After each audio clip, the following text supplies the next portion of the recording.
let's start off WarnerCember 2025 with Superman 3, the sequel to Superman 1 and 2, which co-stars Richard Pryor, because of course he does. Apparently, there was an interview of him talking about Superman. That's why Warner Bros. Made him to hire him for this film as Gus Gorman, an original character who is pretty much the second main character alongside Superman, and as well as Lana Lang as well. And this is and I I have to be honest. I have to confession make. I have not seen this film until this year, till today. I've not I have not had time to watch it before, but I decided to say as the first WarnerCember, and was it a good start to this year's WarnerCember? Not really. This movie is. I did not hate this movie as I thought it would be. It's a little bit better than Superman 4, but that's not saying much. It's still not very good. First of all, the tone is off because the movie sometimes is a kind of a superhero movie, sometimes it's kind of a goofy comedy. Like the movie opens like with like exploding penguins, characters acting weird. Uh, at one point, like in the movie, green, red and red light turn on.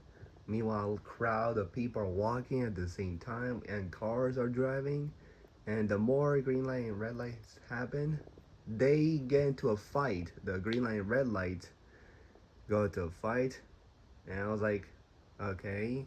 And also at the beginning, there is a scene with a mime, okay, and then where he just fall down, and it's supposed to be a little bit funny. It kind of got me a chuckle a bit, but and Richard Pryor is kind of a comedic character, comedic villain, but and like there's like I believe it was during the part where he was telling the other bad guys like Ross, Vera, and Lorelai about Superman, what about him. That point in the movie, I was like, this feels like a spoof, or like it was written as a spoof, and then it was written as a Superman movie. Um, and the I didn't care about any of the other the villains. They were just generic. Probably the least interesting villains in the Superman franchise. Honestly, I didn't care about any of them. Ross, Vera, Lorelai, and Gus Gorman is the best of them, but he's still not a very memorable villain either. Um, no, I really thought the super evil Superman part was kind of interesting. Where like I believe they after giving the kryptonite that doesn't kill him, he turns bad.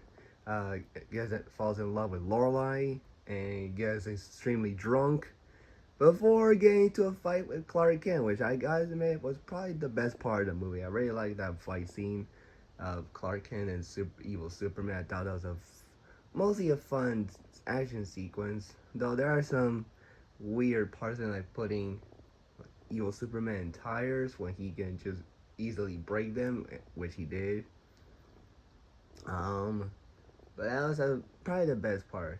And there's another scene where the bad guy's trying to kill Superman, and when they see him on screen, it's like a style of a video game, and the graphics look okay in a way.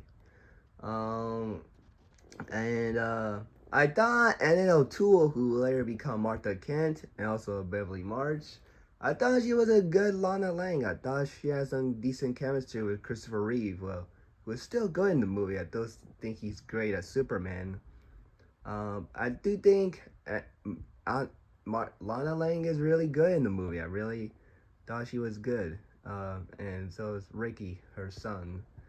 Lois Lane shows up there and there, but Lana Lang is the more prominent female character to Superman in this film than Lois.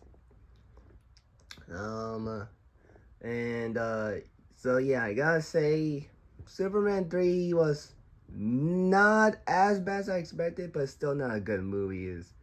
The humor is off. The villains are not memorable. Um, and it's just a mediocre continuation of the Superman film series. So let me know your thoughts on Superman 3 and keep watching WarnerCember because expect 10 more of these.